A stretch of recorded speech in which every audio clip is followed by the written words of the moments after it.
Welcome to Oracle Class 312. Yet even more stories from the Secret City.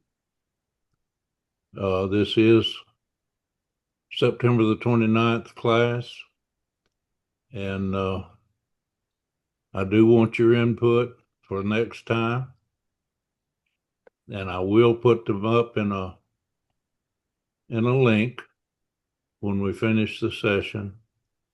And our guest today is Dr. Todd Rider. I'm very happy to have him with us again today. And he will be talking more about the German nuclear weapons program and how they were thinking about or planning to deliver the bombs if they had got them completed. So, Todd, I'll stop my share and let you bring yours up and go Sure. again. Now, let me tell you, Todd will stop at any time and answer questions. So be sure and ask any questions you have at any time, and he will stop and address those questions. Okay, Todd, go ahead. All right. Everybody seeing my slides now? Yes, we got them. Okay, good. Well, thank you very much for inviting me back. And as Ray said, in response to the questions last time, I'd like to talk about various delivery methods that Germany was working on during the war. And again, all this comes from many archives, from many people. If any of you folks are interested in doing more research, I'd love to encourage you to go into the archives yourselves in the Oak Ridge area or DC or any place. And also, all this comes from purely declassified and unclassified files and information. So, in our last exciting episode of the Nerd in the High Castle, we were talking about the various nuclear bombs that Germany was developing during the war. And just as a reminder, there was a small one that had a mass of perhaps 300 kilograms, about a third of a ton, and probably a yield of less than a kiloton. There was a medium-sized one that had a mass of about 2 tons and probably an explosive yield as large or even larger as the first US nuclear weapons. And then there was a supersized version with a mass of about 6 tons, but a megaton level yield. And so the question was how were they planning to actually deliver these to targets during the war? And that gets into something called the nuclear triad. We think of the nuclear triad as being a post-war Cold War concept that during the Cold War, the US and the Soviet Union developed three independent methods of delivering their weapons to each other. So they were land-launched intercontinental missiles and sub-launched missiles and intercontinental jet bombers. But as I can show, Germany during the war was working on all of these and may well have actually developed functional prototypes of some of these during the war. So to start with the liquid propellant missiles land launched, everyone I'm sure is familiar with the V2 rocket, also called the A4 rocket in Germany. And Germany built over 6,000 of these. It had its first successful flight in 1942. It could carry a 1 ton payload, so kind of keep that in mind with the various weapons we're talking about. People may be less familiar with what was called the A9 or the A4B, and this was kind of a V2 with wings designed to have an extended range. And at least 10 of these were built, at least two of them were test fired. There may have been more that were under development or test. But now I want to get into more advanced types of rockets. And officially, if you read the history books on the German rocket program, what I will show you did not exist, or these were only paper designs that never got off paper. But in declassified files in the archives, I found hundreds of pages of evidence that many of these were being worked on actively during the war and maybe even test fired. So the first of these was a piloted version of that winged A9. And if you look at these plans, there are actually two people here in the cockpit. And this was designed to be launched into space and then to come down on an enemy country.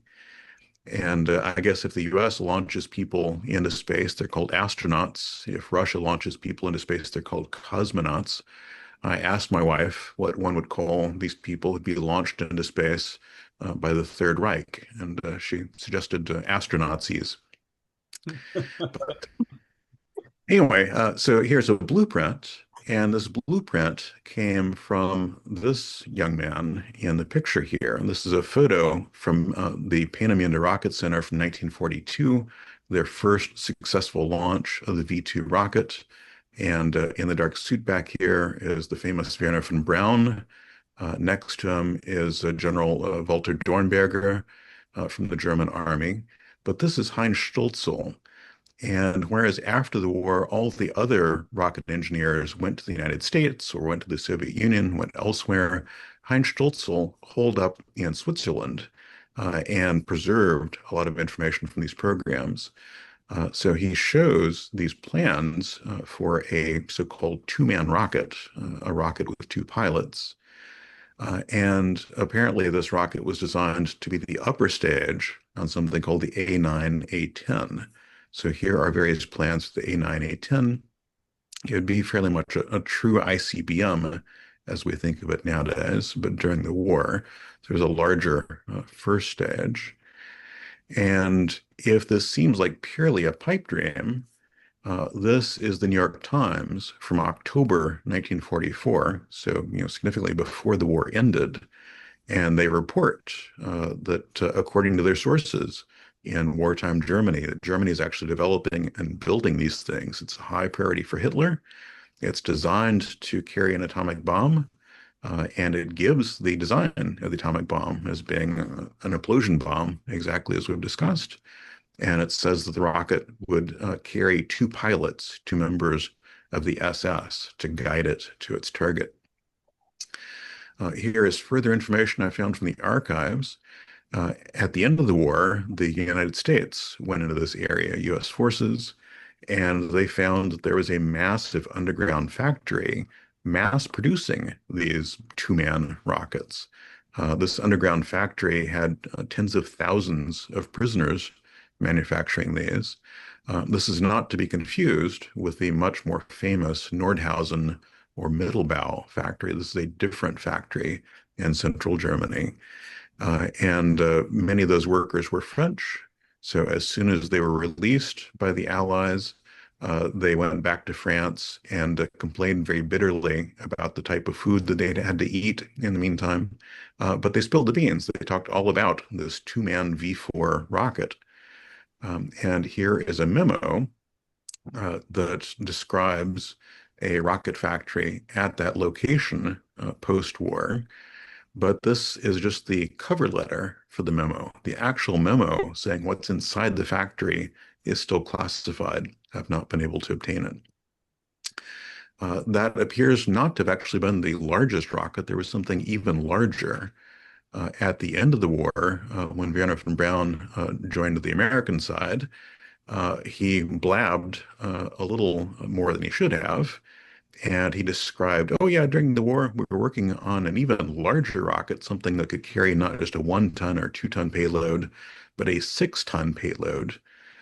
So why would he need to build a very special rocket to deliver a very special 6-ton payload? Remember that the largest of the three German nuclear weapons I showed you had a weight of 6 tons and would have been a megaton level H-bomb. But other than what he briefly mentioned to some reporters, we don't have any documented details on this. There must be detailed files from von Braun on this, and they're still unavailable. We know where the Germans intended to send these rockets. They actually left maps of Manhattan with bullseyes on it and maps of flight trajectories from Germany to New York. I don't think they were planning on just delivering the mail. So as you saw with von Braun, at the end of the war, many German rocket scientists behind these programs came to the US. Hundreds of them came to the US and ultimately went on, as is well known, developed everything up through the Saturn V. But a number of German rocket engineers went to the Soviet Union, and founded the key technologies for Soviet, later Russian missiles and spacecraft. And some went to the UK, and that was the origin of the British space and missile programs. And some went to France, and that was the origin of the French missile and space programs. Now, there are other things you could launch from land to carry a nuclear weapon. And one of those, believe it or not, is a mini space shuttle. It sounds like sci-fi, but this was proposed in the early 1930s by a later husband and wife team, Eugen Zinger and Irene Brett. These are Austrian rocket experts. And they gave a detailed design for a mini space shuttle that could be launched from Europe and then go up into space and come back down on a target. And again, if you read the official history books, the books will say this was purely a paper design, never progressed beyond that. But here is a photograph of the giant rocket engine for that mini space shuttle. And we have many other documents and witness reports that components of this, or even the whole thing, were actually built during the war. And they built a launch area. They were going to launch this from France before the Allies overran France. And then from after the war, reports from Allied investigators saying that this was actually built. And the Allied investigators think it was not only built, but they're not sure perhaps it was even tested, perhaps test flown during the war. But again, all reports on this, other than these brief mentions, are still classified and unavailable. But that mini space shuttle was designed to carry a very special bomb to New York. That very special bomb had a weight of 6 tons. Gee, what could that be? The very same bomb that Wernher von Braun was separately designing rockets to carry, this 6-ton bomb. And their descriptions of what would happen if you detonate a 6-ton lithium hydride or lithium deuteride H-bomb over a target city. Here's another post-war document saying that vehicles like this were actually under active test when the war ended, but we don't have more information than that. Just as with von Braun's team, we know that the people behind these programs came to the United States and other countries after the war. Walter Dornberger, who you already saw, came to the US and used these plans to help develop variants such as the X-15 rocket plane and the X-20 Dinosaur mini space shuttle that was canceled before it actually flew. And others like Hans Multop here built lifting bodies that became the prototypes ultimately for the US space shuttle. Then there are solid propellant missiles. And conventional solid propellant rockets go back a long time, of course, all the way to China. But those propellants are not terribly good once you get beyond firework stage. And by the middle of the war, the Germans had already pushed those old solid rocket propellants as far as they could. They made some impressive anti-aircraft rockets with that, but they needed a better solid propellant. And so several German and Austrian engineers and chemists developed what became the modern preferred solid propellant, which is a mixture of polybutadiene and aluminum and plasticizer and ammonium perchlorate. So they developed and tested this during the war. And this information and some of these people was all captured and used after the war. Not only did they develop the propellant, they were trying to develop a missile using this propellant. This missile would have been 30 meters tall, so about 100 feet tall, apparently had 3 stages and a range of thousands of kilometers. It sounds like sci-fi, but here are documents on this. And it's not clear how far this work progressed during the war. But if they'd actually done this, this would have been the wartime German equivalent of, say, a much later post-war Minuteman type missile. All this information was transferred to the United States as well as other countries, and it was transferred to the companies and the people who, according to the history books, actually officially invented all this stuff in the United States after the war. But we can see it came from the Germans. We can even see the German and Austrian scientists who were brought over for this. And we can see all of the patents that they filed in the United States after the war. And this is the foundational technology for post-war US solid propellant rockets and missiles. So all that went into the much better known systems like the Navy's Polaris and the Army's Pershing and the Air Force Minuteman here. Then the second part of the nuclear triad is sub-launched missiles. And everyone is familiar with the German V1, one of the world's first cruise missiles, first flown in 1942. And they sent a lot of these over to the United Kingdom. People are less familiar with improved variants of the V1. And so here is a V1 designed to have a pilot in it. Hopefully the pilot would bail out before it hits the target, but the pilot would make a better guidance system than the electronic guidance systems available at the time. Here was a version of the V1 designed to be carried under the wing of a large plane. So the plane could go halfway to an Allied target and then drop off the V1 in midair, and it would go all the way to the target and carry the payload. There were also submarine-launched versions of these, and these were actually built, as you can see. But those V1s were carrying not simply the conventional explosives that they'd previously been used with, but apparently they were designed to carry a nuclear payload. Here's a high-level captured German being interrogated in London after the war, and he confessed that, yeah, there were V1s designed to carry an atomic bomb. One of the main people in charge of all these programs was the SS General Hans Kammler, and this is one of his last known communications before the end of the war. He ordered his subordinates near Berlin to blow up, to destroy some very, very special V1s. So these were not garden variety V1s with conventional explosives. These were perhaps nuclear armed or designed to be nuclear armed. I mentioned the sub-launched V1s. Here is a report that Germany has actually developed submarines designed to launch a V1 from the deck of the submarine. So the submarine could travel under the ocean surface, prepare the V1 on the deck, and then launch the V1 from a ramp on the deck.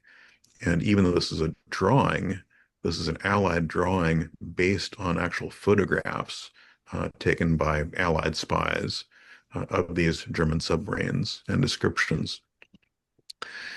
So based on that information, in the later months of the war, from fall of 1944 all the way up through spring 45, everybody all the way up to Eisenhower and the president's office and J. Edgar Hoover was convinced that Germany was planning to attack the East Coast cities of the United States using these sub-launched V1s, which may well have been nuclear armed.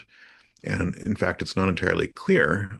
Perhaps there may have been at least one event where Germany actually tried to do that, or maybe launched missiles, but failed. As with the other technologies, after the war, the technologies and the people behind them were transferred to the United States as well as other countries. So here is a post-war photo of a knockoff of a V1, an American copy of a V1 called the Loon, being launched from an American submarine, exactly like the Allied intelligence photos showed Germany was prepared to do during the war. And then that V1, or the American Loon, was just the first version of the cruise missile here. The United States, after the war, developed more and more advanced versions of cruise missiles until we got to the ones we have today. And if you pull the rug back and look under the rug at the people who actually developed these, you see German scientists working at the labs and companies that developed these cruise missiles. So you can launch cruise type missiles from a submarine, or you can launch ballistic missiles from a submarine.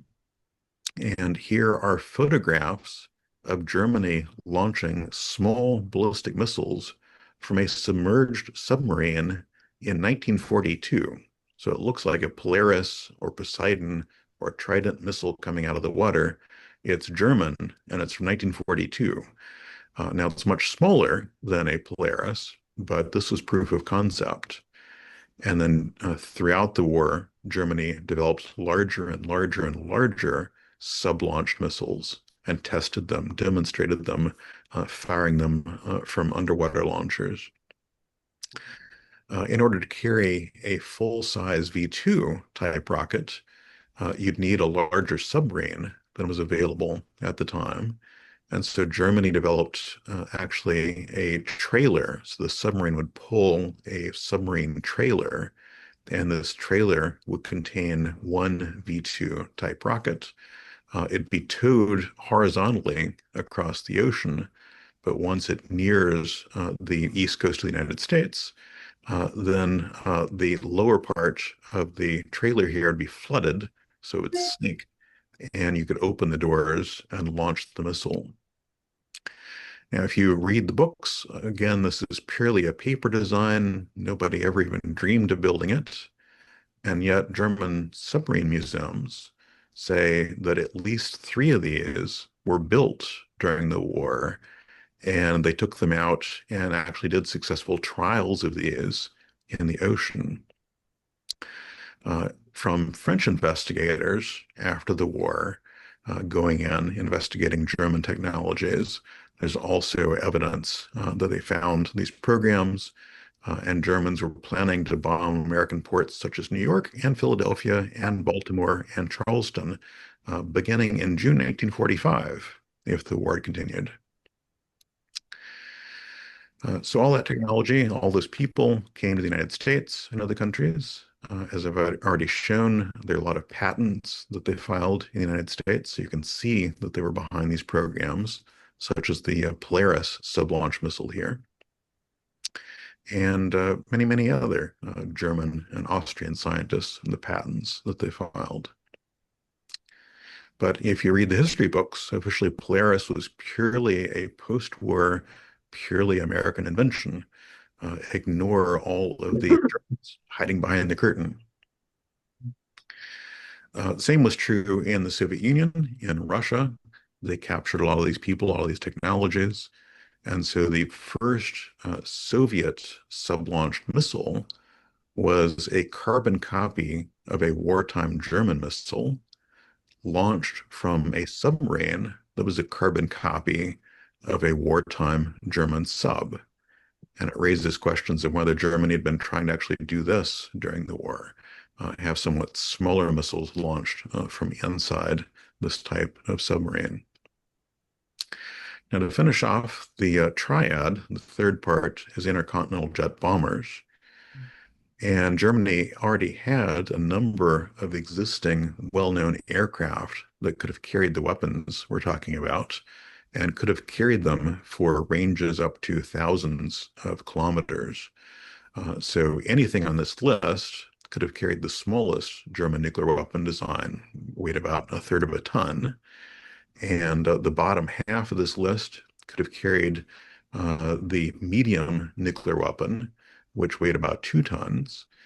And there were actually several known German aircraft that could have even carried the 6-ton bomb if they had perfected that in time. So Germany didn't have to wait for unknown mysterious aircraft. They had the aircraft that could deliver. And as proof of that, as proof of the extent of their capabilities of delivering things by air, here is a post-war Allied photograph of a wartime German bomb that had been captured. And this captured German bomb weighed not 1 or 2 or 6 tons, but 16 tons. So somehow Germany had capability or was planning to have capability to drop 16-ton bombs from the air, as shown by this built 16-ton bomb. In addition to the existing German aircraft, they're developing brand new, more advanced aircraft to carry these weapons to Allied targets. And they were especially fond of what we'd call flying wings. And so Allied investigators who went into Europe after the war found a number of prototypes of these flying wings. Some of them had actually been fully built, some of them had even been tested, and they were at various sites all over Europe. The most spectacular report came from Norway. Norway was under German control throughout the war to the very end of the war. And according to these reports, including in Stars and Stripes, all the way up to the Washington Post and so forth, there were 40 German bombers stationed on runways in Norway. And these were intercontinental jet bombers of a new type, designed to make bombing runs on New York and U.S. cities, quite possibly with nuclear weapons. Now, these bombers seem to have completely vanished. So if they existed, then they were probably dismantled and studied by the Allies. In order to have an intercontinental jet bomber like that, you need a more modern type of jet engine. The first jet engines that were developed by Germany and also by the UK were fairly primitive. They really consumed a lot of fuel. So if you want to make it all the way across the Atlantic, and especially if you want to make it all the way back, you need a more fuel-efficient jet engine, something like a turbofan. And of course, modern jet airliners generally have turbofan engines. So here is one of the world's first turbofan engines from 1943 demonstrated. And it may be that if we found those 40 bombers reported in Norway, we might find the first, say, 80 production line versions of a turbofan engine like this. The other way to do it is not a turbofan, but a turboprop. And you've probably ridden on turboprop planes as well in commercial travel. So they're slower, but they are very fuel efficient. And so during the war, Germans such as Bronner here and others developed and built turboprop engines. This technology and many of these Germans were captured by the Soviets at the end of the war. And so if you look at a Russian bomber that's still in service, so the very famous Russian Bear Tupolev bombers, they have turboprop engines, and their turboprop engines are essentially the same engine that the Germans were developing and building during the war. But here, 80 years later, this engine is still carrying Russian bombers through the air. So the question is, how many of these engines were built and used by the Germans during the war? And then we have information from a number of other sources testifying after the war that, yes, these technologies were developed by the Germans. The Germans planned to use these technologies, and the Germans would have used these technologies if they'd not been deterred by extensive Allied bombing, by the invasion of Europe, and by the fact that the war ended when it did. So here is someone testifying to the U.S. Senate, a high-ranking government official, that it appears that Germans would have been able to smash New York City with rockets if the war had continued, and that they would have used jet-propelled planes to reach Washington, D.C.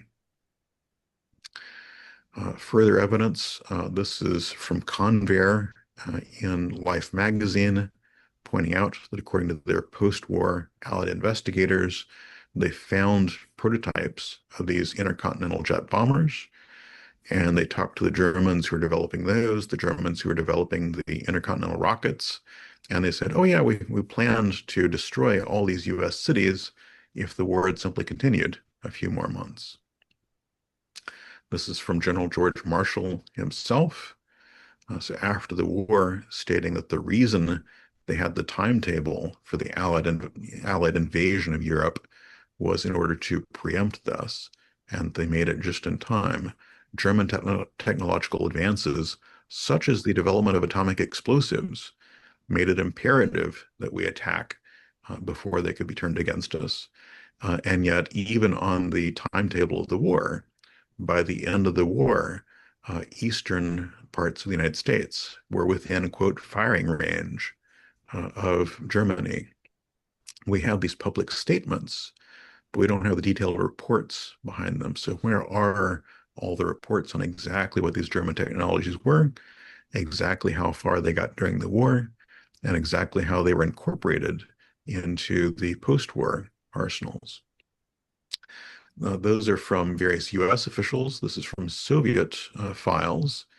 And after the war, the Soviets captured some high-ranking Germans who described this. This is one, Werner Vector, who described the development of very long-range bombers capable of reaching North America and also capable of bombing deep into the Soviet Union. They were designed to transport atomic bombs. And he also describes rockets designed to reach industrial targets in North America, and says that these were available. These bombers were actually sitting on runways before the end of the war. So to summarize all of this, you've seen the three different types, or at least three different types of nuclear payloads. You've seen the three different components of the nuclear triad to deliver those: land-launched missiles, sub-launched missiles, intercontinental jet bombers. And you've seen the declassified archival evidence that those things existed, that they were being worked on during the war, that there were even prototypes during the war. But we need to find much more information. Apparently, there are still so many files classified in US archives and archives around the world. So if you're interested, I'd encourage you to go digging for those and see exactly how far these various technologies got in Germany during the war, before the war ended, and then exactly how that fed into the post-war programs of the nuclear weapons and the nuclear triad delivery methods in the United States and other countries after the war. So please start with the information I have. You can find these slides, and you can find a whole lot more information on my website. Again, Ray sent out the links, so riderinstitute.org. And you'll find all of these archival documents, translations where they're not in English already, a whole lot more information. You'll find these slides. There's a special director's cut extended edition of these slides and some bonus making of featurettes. So you can find all that on my website. And if you're curious about some of the other work I've done, you can find files about some of my other research and education projects on my website as well. So there again is the web address. I'll stop there. Anybody have any questions? Go ahead and stop your share. Sure. There you go. All right, now let me change view. Now, if you have any questions for Todd, please just unmute yourself and ask away.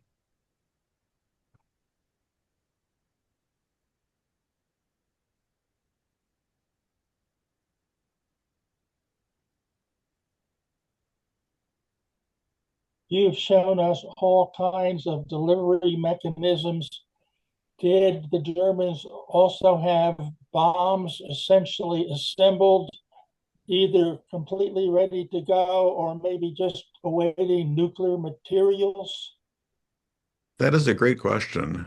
Based on the information I showed you last time, they were developing nuclear weapons of three different types and even had tested some. There were several successful tests that were reported. It's an open question exactly how many nuclear weapons were available for deployment at the end of the war. But according to the very small number of sources that have been declassified, they report anywhere from 3 to 9 nuclear weapons were assembled and available to be deployed at the end of the war. And it's not clear if those were small or medium or some mixture of those, but anywhere between 3 and 9 at least were available. And of course, it's also not known what happened to those. Those would have been the original loose nukes. So just as, with the fall of the Soviet Union, there were many former Soviet nuclear weapons that were kind of up for grabs in different countries. With the fall of Germany, where did those 3 to 9 nuclear weapons, if they existed, end up? They may have, gone to the United States and may have been dissected and used to help develop, improve post-war U.S. nuclear weapons. They could have gone to the Soviet Union and been dissected and played into the nascent Soviet nuclear program. They could have gone elsewhere. Perhaps the Germans simply dismantled them and buried them as deeply as they could, or dropped them in the ocean, dropped them in a lake. It's unclear, but it is a great question for history, and I hope that people will continue to dig. Thank you for that question. Any more questions, please?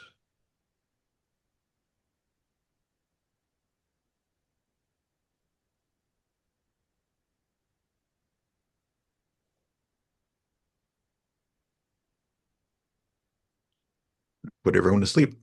I don't think so. Let me ask it this way. You mentioned that you had information that you shared with us before about the development of the atomic program or nuclear program in Germany. And now you've shown us delivery methods. What other information do you have that you would like to share with us? We've got several more minutes of the session today. If you've got anything else you'd like to share, I think we'd be interested in it. Sure. Well, let me briefly give an overview of some of the other presentations I have on my website if people are interested. So I've looked not only at these technologies, but at other German technologies Yeah, developed. feel free to share your screen now if you want to show us what you've got. Oh, that's okay. I can just tell you about it. At other German technologies developed during the war, and that includes things like microelectronics. And we think of microelectronics as coming out of Bell Labs and Silicon Valley after the war. But I have quite a number of files. And let me just pull up the general web information here. There we go. So you can poke around on my website if you want to find this, riderinstitute.org. So I have a number of files showing that a lot of microelectronics was developed in Germany before World War II and during World War II, and then specifically transferred to places like Bell Labs after the war. There were at least a dozen different German research groups that were actively developing transistors long before Bell Labs officially invented the transistor. That's one area. I've looked at directed energy technologies, lasers, and other things. And officially, the laser was invented in the United States long after the war. But I have documents showing that Germany was actively working to develop lasers before World War II and during World War II, and may have actually developed prototype lasers during that time. And then those documents, that information was transferred to the United States. Biotechnology is another area. We think of biotechnology as being very, very modern, very, very United States. But I have accumulated a lot of documents showing that many of the key aspects of biotechnology were developed in Germany and developed not just shortly before or during World War II, but developed in the 1800s. So, detailed methods of analyzing DNA, analyzing proteins, modifying those, starting from the 1800s onward, Germany. And I can show that there are Allied reports written on all that. Golly gee whiz, look at this. In 1945, when they discovered it and brought it back to the United States, And I believe it became the foundation of so much modern biotechnology. So I've looked at many different areas like that. They're all in the book. That does tend to make the book a bit large. It's over 6,000 pages at the moment, being downloaded all for free. And I encourage you to read it, especially if you're having trouble falling asleep at night. So there's the book with all the files. I have photos of a lot of the documents, so you can actually see the real live document. If it's not in English, I provide parallel English translations. And then just to summarize, if you don't want to read the 6,000 pages, I have these cute little slide presentations on German microelectronics or biotechnology and so forth. And then my final area of interest here is not just these technologies, because as impressive as these are, we have all these technologies now. We have the microelectronics, we have the nuclear weapons, we have the biotechnology. But I was looking for exactly what was behind all of this. Why did this relatively small region of the world, during this relatively brief period of time, produce so many people who were so good at creating revolutionary scientific innovations, inventions, discoveries? You kind of think about everyone from Wernher von Braun to Edward Teller to Einstein, and thousands of other people who are not household names, but are listed in the book. Why did this particular place and time produce so many people like that? And so in the book and in one of my slide presentations, I look at some of the main factors that, what did the companies and the government agencies in that part of the world, in that period of time, do in order to inspire lots of kids to go into science, and in order to educate them, in order to train them, in order to support the scientists who'd gotten degrees, the engineers, and in order to reward the ones who did. And how did they select? How did they fund the most innovative scientists and the most innovative projects?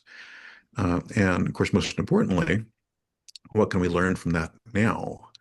That it appears that innovation in the modern world has slowed.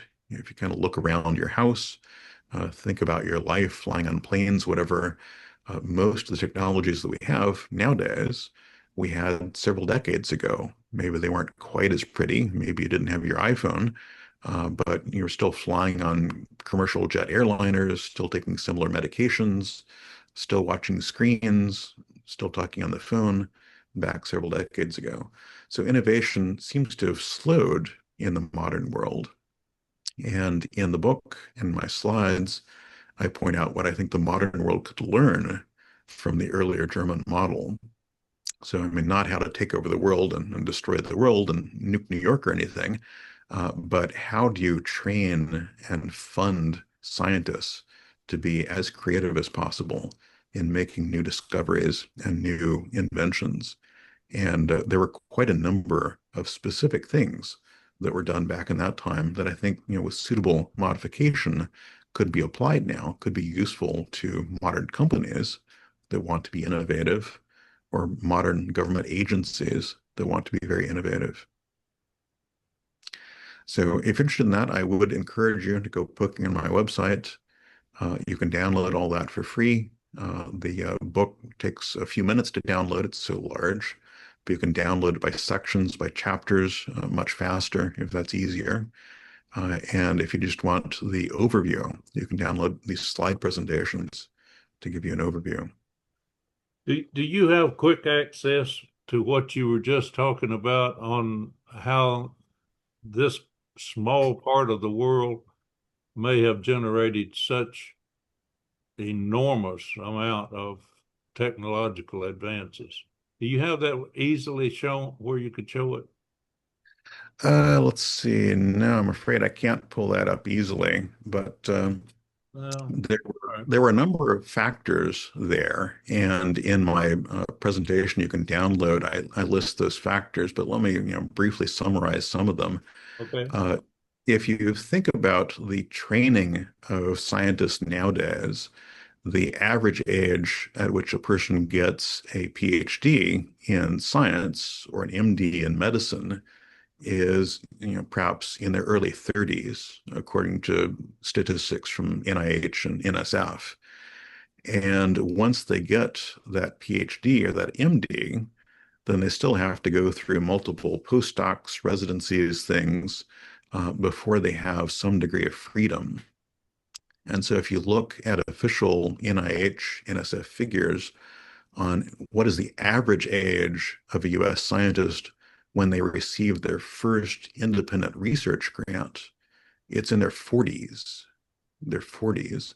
So American scientists are generally not free to pursue, whatever research they want within reason until they hit their 40s. And if you look at so many of the German scientists behind these, so Werner von Braun was in his 20s. He got his PhD at about age 22, and he was in his 20s when he was building all these ginormous, impressive rockets. Same thing with the jet engines you've seen. Hans von Ohain got his PhD at, I think, also age 22, and was in his 20s when he was building the world's first jet engines. So there's an enormous gap between being in your 20s and being in your 40s. That's 20 years. If you start creating innovations in your 20s, you have 20 years worth of innovations by the time you're in your 40s. Whereas in the United States, a person is just starting in their 40s. It's also a very different stage of life. If you're in your early mid 20s, you probably don't have a family. You probably don't have all kinds of commitments. So you have to serve on this committee and you have to write this paperwork and be over here in these meetings. If you're in your 40s, you have family commitments, you have committee meetings and things. And so just people who were younger, as in the German world, had much more time and energy to devote to these things. And the German system really supported that. And in the United States, the method of support is grant applications generally. So, write applications, propose in great gory detail what you plan to do, and submit it. And maybe there's a 5% chance that your grant will get funded, and you can actually do that. And they want to make sure that every grant that is funded leads to something, so the people in charge of reviewing the grants are very, very cautious, very, very conservative. It's hard to get something really new funded. Whereas the model in the German-speaking world from the 1800s through World War II was that various government agencies that had funding had bureaucrats, technocrats, who had scientific training, and they had a really good eye for young talent. They were looking for who's the most innovative and yet responsible young scientists coming up and proposing things. So they would spot these people, they would fund them, and rather than making them write 200 pages to renew their grant proposal every year, they would give the person money, keep giving them money as long as they were making some progress, and fund somebody for many, many years. So Werner von Braun was funded for over 12 years to develop his rockets in Germany. Hans von Ohain was funded for many, many years to develop his jet engines. So it's a very different model. And some of those aspects were brought to the United States after the war, along with the actual German technologies and some of the actual Germans. So during World War II and immediately after World War II, it was possible to get your PhD in perhaps not at age 22, but in your mid 20s, and then immediately go to work for the Atomic Energy Commission or for NASA, for various companies, and do very innovative work. So there was a slight age difference, but it was not that dissimilar from Germany. And you got a lot of very young, very talented people in the United States. And then for funding in the United States during the war and immediately after the war, it was possible to go to the right government bureaucrat with the right idea and walk out with a lot of funding. Vannevar Bush is very famous, supported, helped found all the nuclear stuff, but so many other research programs in the United States during and after the war. And Bush had a bunch of colleagues who were all kind of technocrats in charge of various government funding agencies. And so the right person could take a good idea to those people and get funded. even within companies. So DuPont and Bell Labs are the companies. You take your idea up to the top, get it funded, have long-term funding. That was possible then. It is much less possible now. But I list 10 different principles like that that were practiced in Germany in the early days, and then briefly practiced in the United States during and after the war. And I think if the modern world could get back to some of those things, of having young scientists who are empowered to do innovative research starting in their 20s and not their 40s, and having knowledgeable technocrats at various funding agencies who are empowered to grant funding to promising young people and to keep funding them for many years, then I think that'd make a huge difference in innovation in the modern world. That's some good insights into what the difference was, and then how that we captured some of those good ideas, but we have not sustained them all along. Any questions on what he's just talked about? Anyone have any insight or anything you'd like to share or ask Todd? Please speak up. Do you have any information on how China would fit into that picture? Oh, that is a great question. I have not studied China, so I can't address that. But you're absolutely right. If we're looking at, what is most effective at promoting innovation, we can look at different examples from history. So not just Germany, but what about innovation in the United Kingdom or in France, or in the 19th century United States or other places. And we can look at modern examples. And of course, China is a rising contender. So what is done to promote innovation in China or in South Korea or in modern Germany, or in other countries? It's a very great question. I'm afraid I've not had the time and resources to examine that, but I would encourage other people to do that and to see what lessons we can draw from that. I mean, are there things that China is doing to promote young scientists and innovation that we could also do or do better in the United States? It's a very good question. It is a good question, and matter of fact, China is a bit hard to read or to get information from. They've even stopped reporting on the capacity and capabilities that they have in supercomputing. And I know that from the Oak Ridge National Laboratory, which had the Frontier computer that was recognized as the fastest, most powerful in the world up until just a few months ago. And when I ask about that, who's ahead now and what are we doing to capture it again? One of their comments was that Japan has the computer right now, but we are building one that uh, over will leap over and take the record again. However, we do not know what China's doing because they have stopped reporting.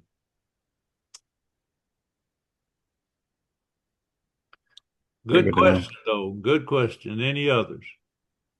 I'm sorry. Go ahead, Todd. Yeah, so we can learn about innovation from history, and of course also from various countries in the modern world. It's an honor, especially to talk to you folks, because you've probably seen a lot of this history in the United States. You've seen previous decades in the United States in the research system there in Oak Ridge or perhaps other places.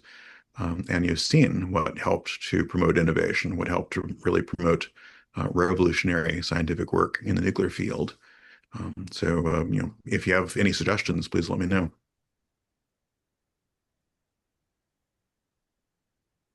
We have a few more minutes. Any other questions for Todd?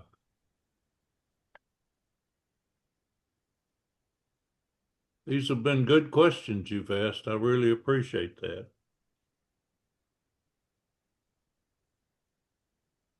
We're getting comments in the chat, and thank you, Sandra, for that. And I'll remind you that I have placed the links that Todd gave me in the chat if you want to copy them there. I will also include them in the email that will go out giving you the link to this presentation as well.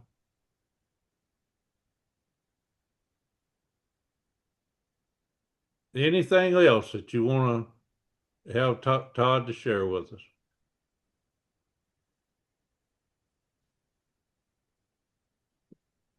I might comment that we've had Todd on the Hidden History Stories from the Secret City video cast. I don't know, Todd, we've had at least, I think, 4 times maybe that we've had you on there. And while I've got you, I'll ask you if we can schedule you to talk about that innovation and how Germany was able to do that for younger people. And let's talk about that on that video cast, because as you may know, we have something in Oak Ridge called the Wildcat Manufacturing, which is in our high school. And Dr. Mark Buckner is leading that program, and they're actually doing things that you will not find being included even in some of the best universities. So I think there's at least that initiative in Oak Ridge where we're trying to demonstrate that you can provide education to much younger. We even going down into the elementary school levels and trying to encourage teaching innovation and teaching new skills in those schools as well. So I think having you talk about what Germany did and what could be learned from that might be helpful. So we'll Sure. talk about the date to do that. It'll be probably in November, but we'll get it as soon as I can schedule it. Yeah, I'd be very happy to. Thank you. And I'm very pleased to hear about the program there in Oak Ridge to help promote education and innovation. I'll send you a link to some information on that will give you some insight before we do the video cast. Mhm. Anything else that you'd like to have Todd? Just while we've got him here with us, this is a good opportunity to ask him anything you would like to know about the German nuclear programs. Some of you may not have been here last week, but he did or the last time he talked to us, did a really good job on the showing how that Germany had a really much larger program than we thought they did. And he's made a good point. Not all of that is recognized in standard history, and I think some of the information has been declassified and Todd's gotten a hold of it, but there's still some large amount that's not been released. And it might be good if we could get some of those documents out to where they could be included in this kind of discussion. All right. That's a very good point. So I would encourage anyone who's interested, please go digging on your own. Use my work as a starting point, but go digging. There are probably quite relevant archives around the Oak Ridge area, or you can always contact your favorite Congress critter and urge them to declassify more of these files. That's a good point. I think that's a good thing that we could do.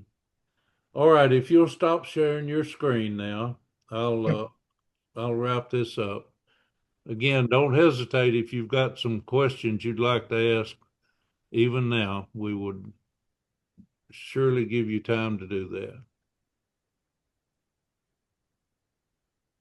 Remind you that I'm looking for ideas, anything that you can suggest to me that you'd like to have included next time. I'll be glad to include that. And I think I mentioned this, and Todd, I'm not sure I mentioned it when you were here. That same group that I talked about in the high school, they are going to develop for us some statues that we're going to use outside, and they're going to do that by 3D printing. Of course, this is talking about the birth of the nuclear navy, which happened in Oak Ridge, and the two individuals that were most prominent in that discussion was Alvin Weinberg, who was the director of the Oak Ridge National Laboratory, and Admiral Rickover. So our intention is we'll get this sail from the USS Houston. We're going to get this in probably around October of 26.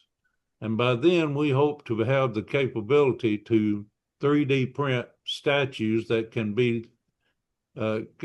withstand the weather and be outside. And they're going to be 3D printed by the Wildcat Manufacturing at the high school. This kind of shows you the location where we intend to put it and what it's going to look like. Very nice. Yeah. And I think that's all I want to share with us. Any questions or comments from any of the class? All right. Well, Todd, thank you much for coming and being with us again. And I look forward to us having our continued conversation on the video cast, Hidden History, Stories from the Secret City. And I will include the link to those where Todd has talked to us there in the email that goes out. I don't have it handy enough to put in the chat, but I will get it up and put it in the email that announces this session for you to follow up if you'd like to follow up on some other presentations that he's made earlier. All right. Thank you very much. Yes, you bet. Thanks. Thanks a lot, Todd. Thank you all for coming. And remember, we do this again. Join us again. We enjoy bringing these stories to you. All right. Thank you very much.